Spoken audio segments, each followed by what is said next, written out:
mais uma vez, bom dia a todos. Que Deus abençoe cada um de vocês, né? E que a paz de Cristo, né, esteja no seu coração hoje. Queridos, vamos começar a nossa meditação sempre baseada na leitura anual das Escrituras, sempre baseada em busca de Deus, na oração ao Senhor, né? Tenho falado bastante esse ano sobre essa questão.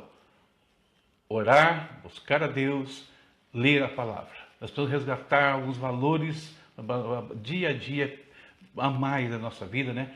Coisas que estão meio perdidas para muitos cristãos hoje. E hoje a leitura foi Êxodo, capítulos 9 e 10, Salmo 30 e Marcos, capítulo 10.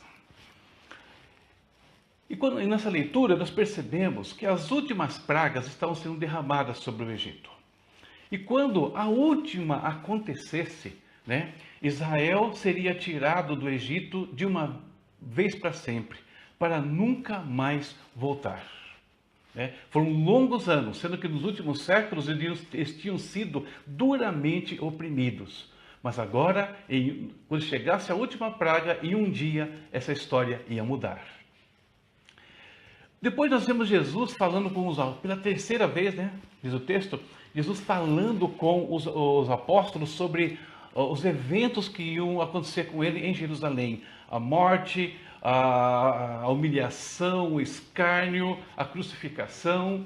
Mas ele também fala que ao terceiro dia ele ressuscitaria. E Davi, ele declara, né, um dos versos mais conhecidos. Esse versículo eu me lembro de ter memorizado ele bem no comecinho da minha vida cristã. Bem no comecinho mesmo. Né? Eu lembro que logo depois da minha conversão, eu não sei se eu ganhei, me deram aquelas famosas caixinhas de promessa, e esse foi um dos versículos que eu memorizei. E o que Davi diz aqui? Porque a sua ira dura só um momento, no seu favor está a vida.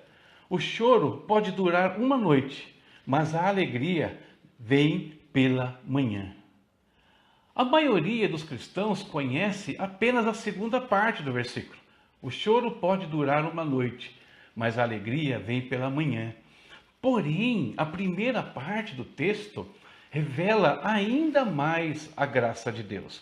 Porque a primeira parte diz, né? A sua ira dura só um momento, no seu favor está a vida. E dessa parte, então, eu extraí a palavra para a nossa meditação hoje. E a palavra, no caso, favor. Né? Que no hebraico, né, no Velho Testamento hebraico, se diz ratson. Ratson. Então, Davi ele fala que é o favor de Deus que nos traz a vida. Né? Depois ele acrescenta dizendo que, ainda que os tempos tenebrosos sejam longos, né, eles podem ser mudados, né? Deus pode mudar tudo isso em um instante, em um momento. E eu peguei aqui dois exemplos, né? O primeiro exemplo está aqui, já citei, é o povo de Israel. Eles ficaram cerca de 430 anos no Egito. Né? E na fase final, nos séculos finais, foram duramente oprimidos, sofreram muitas humilhações, filhos foram mortos, muita coisa, né, aconteceu com eles ali, a servidão, né, que os fez clamar a Deus. Porém, em um dia, quando chega na última praga, em um dia, eles deixam o Egito para nunca mais voltar. E não foi só isso que aconteceu com o povo de Israel. Se você estudar um pouco mais a história do povo de Israel, você vai ver uma coisa muito interessante. Eu gosto muito de estudar a história de Israel, principalmente a história recente.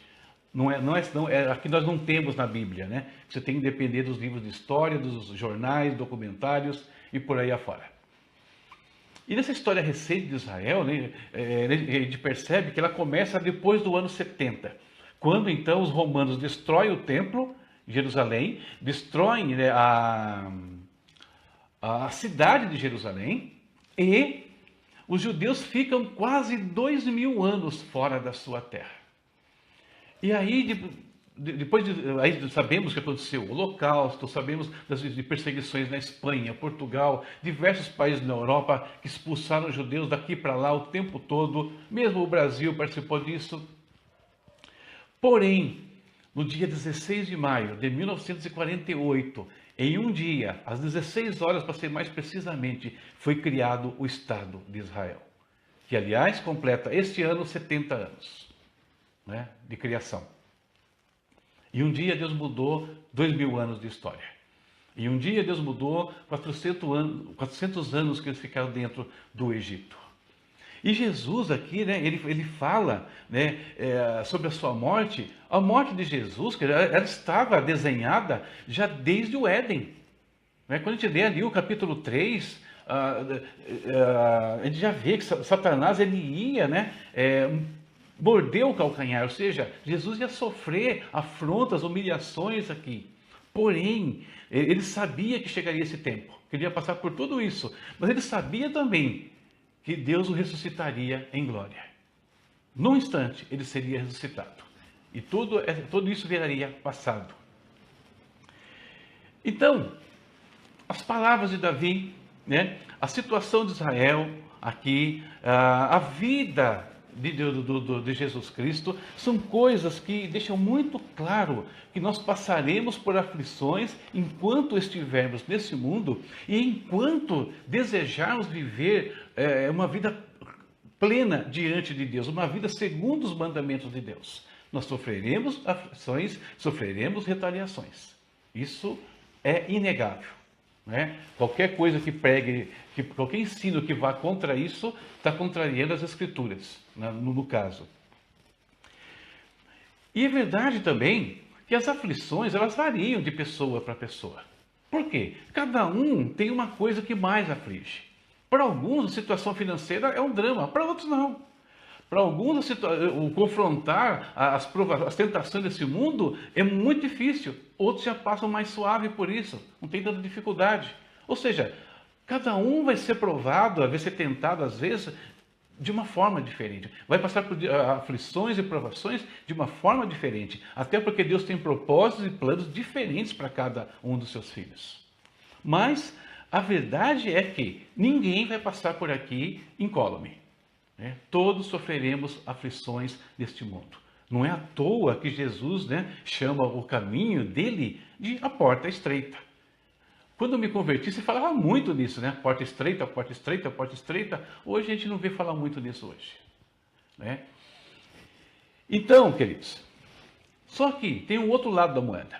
Porque as mesmas situações de Davi, as palavras de Davi, a situação de Israel, a vida de Jesus Cristo, elas nos mostram também um outro lado da coisa. E o outro lado é a prova do amor que Deus tem pelos seus filhos. E que Ele opera a nosso favor.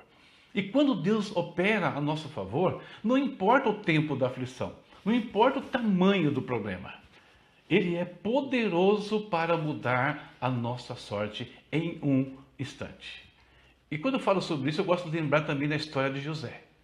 Né? Nós lemos aí recentemente. 17 anos sofrendo, vivendo duramente. Mas um convite do faraó para ir até a presença dele mudou a vida de José. Então, é assim que nosso Deus age. Né? Ele é poderoso para dissipar qualquer coisa que nos aflige num instante, terminado o tempo necessário ali, que Ele quer nos provar, que Ele quer nos ensinar, nos aperfeiçoar. Então, sejamos consolados, né, com essa promessa, né, firmados nessa promessa nesse dia. Deus muda a nossa sorte. Né? Deus muda a nossa sorte. E eu poderia contar algumas coisas para vocês aqui do que está acontecendo comigo, né, nesses últimos dias. Porém, eu quero guardar isso para, como eu falei esses dias, eu quero guardar isso para um momento adequado. Mas Deus muda a nossa sorte. Deus muda. E Ele começa a fazer coisas que você nem imagina que poderiam acontecer. Amém? Então, descanse no Senhor. Espere no Senhor. Né? E Ele atende, né, os anseios do teu coração. Né? Se deleite nele. Está tudo bem agora? Ok, ótimo, maravilha, está tudo bem. Mas essa palavra deve ficar conosco. Porque os tempos de aflições, uma hora ou outra, podem bater a nossa porta. Quero agradecer a todos, né, pela presença aqui, por mais um dia conosco aqui no Pão Nosso. E deixa eu me cumprimentar aqui alguns irmãos amados, né, que chegaram depois. Daniel Lima, Milton Domingues, Karina Danibali, Fábio Olis, Nando da Evelyn, né? Ronaldo Souza, quem mais? Temos por aqui Alcione Cavalcante, Deus te abençoe, Alcione. Maria Heloísa Bernardi, Ilka, grande Ilka, Deus abençoe Ilka. Márcio Fontanin, Deus te abençoe, pastor Márcio. Querido Débora Camilo, pastor Rubens Teles Martins, Deus abençoe a todos, tá? Obrigado mais uma vez e participarem conosco aqui no Pão Nosso de Cada Dia. Daqui a pouquinho o texto está lá no grupo, o Pão Nosso. Convide seus amigos, né? O grupo ali é só para a meditação diária, tá? Pode ver que dificilmente eu libero e deixo de colocar outras coisas. É só para a gente meditar, falar acerca da palavra de Deus. Inclusive você pode postar coisas lá, tá bom? Quiser postar sua meditação, postar o que Deus tem falado com você no grupo, pode colocar à vontade. Né? O que for nessa linha, será tudo liberado lá. Tá bom? Até amanhã, 9 horas, se Deus quiser. Aliás, queridos, só um detalhe. Né? Só um detalhe. Amanhã, talvez eu tenha que ir até Rio Preto. Né? Ainda está aguardando a confirmação. Se eu for a Rio Preto amanhã, talvez eu não consiga fazer a transmissão com vocês aqui às 9 horas. Então, devo fazer isso bem no final da noite. Talvez então amanhã não tenhamos a transmissão, mas a meditação sempre tem lá no Face e sempre tem o áudio que eu envio também para aqueles que me pediram. Tchau, tchau. Deus abençoe a todos. O Senhor pode mudar qualquer situação que nos aflige. Amém. Tchau, tchau.